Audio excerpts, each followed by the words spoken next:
Bulls Nation, I believe the last game of our Summer League has come to an end against the Charlotte Hornets, and this was by far probably the best game that we saw out of the Chicago Bulls, without Patrick Williams, without Devon Dotson, with the starting lineup being consisted of Ayo and Marco being the main guys on this team, and the Chicago Bulls rolled their way, cruised their way to victory, and they did so in a highlight fashion way. Ladies and gentlemen, let's talk about the Chicago Bulls versus the Charlotte Hornets Summer League game in this video.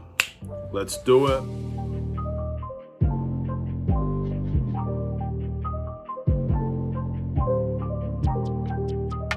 What's going on, everybody? It's the Aidan Sports Show, and welcome back to another video. Today we've got a Chicago Bulls related video referring to our last Summer League game of the season. It is all over, ladies and gentlemen. Summer League has come to an end, and we ended it in a positive way against the Charlotte Hornets, winning this game in comfortable fashion. But before we get started, please like and subscribe to the Aidan Sports Show YouTube channel. Turn notifications on, and let me know in the comments below your thoughts about the Chicago Bulls game today. Did you enjoy the game? Were you satisfied?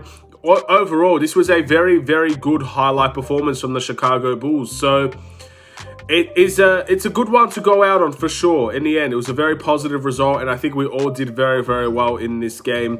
The scoreline for this game was 99-74. The Chicago Bulls picked up a pretty important victory in this game, and a positive one to say the least. And this was a highlight game. Dunk after dunk after dunk. The title of this video will be the Chicago Bulls that dunked their way to victory, most likely. So that's something that you're obviously going to be seeing when you click on this video. But it was truly a dunk session. Everybody was out here trying to dunk the ball, run out in transition, become a faster, very good team. And of course, the Charlotte Hornets didn't help things, didn't make things any easier for themselves by the fact that they had a pretty decent amount of turnovers and they just weren't efficient scoring. And I believe they haven't won a game, but there were still some positives to take out from the Chicago Bulls' performance in this game.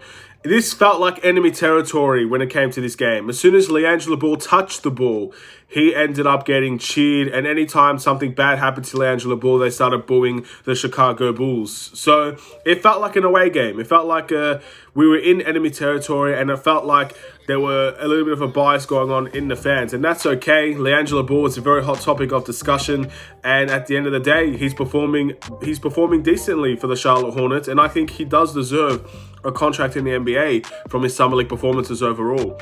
But enough about that. Let's talk about the Chicago Bulls. What did we see from this game?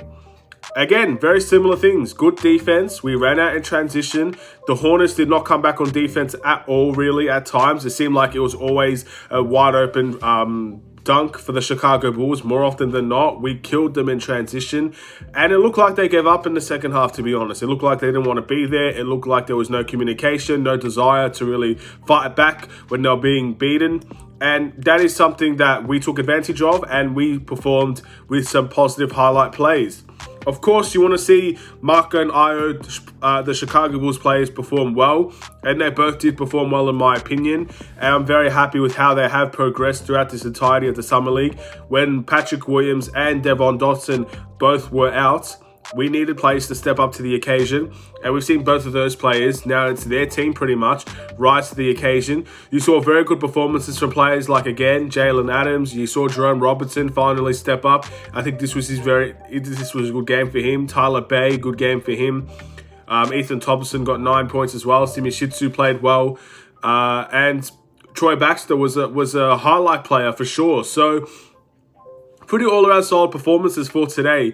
But to talk about the main guys, first off, Ayo Dosunmu had a very good game today with 19 points. He had 1 assist.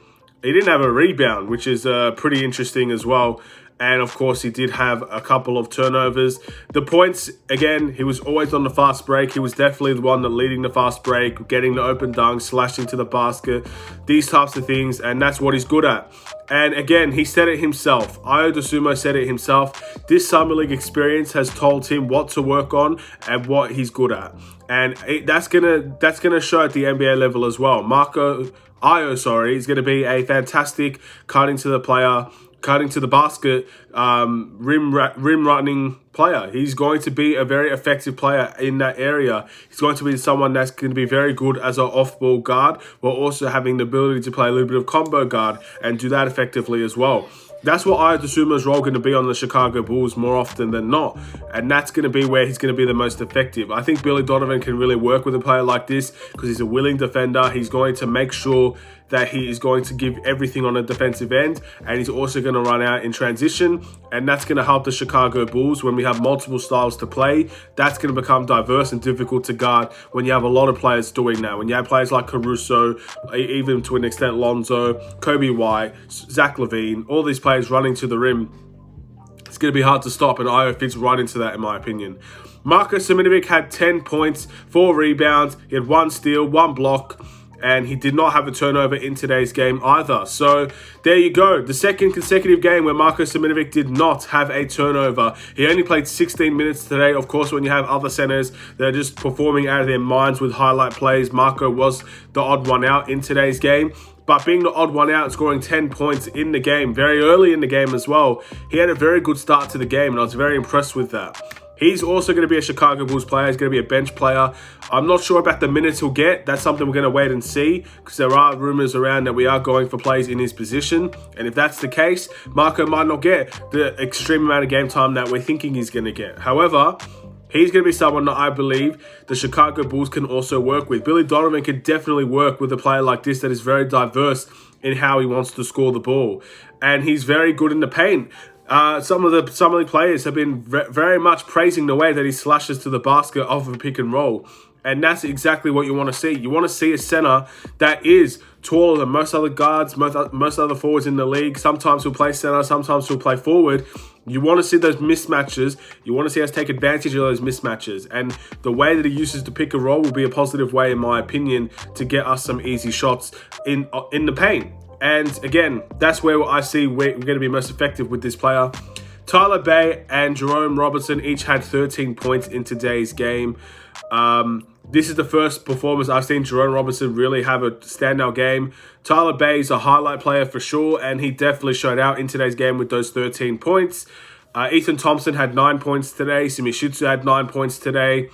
And overall, just a solid performance from the whole entire squad, it looks like. So pretty outstanding in my opinion. And again, this is the last Summer League game we're going to see, which means we're not going to see some Bulls basketball for quite some time. So this is a very good way to go out on at the end of the day. It was a very good performance, and I think we could have done a little bit more if we really, I guess, played this way from the beginning. I think we had a coaching change midway through the Summer League, and we played extremely different.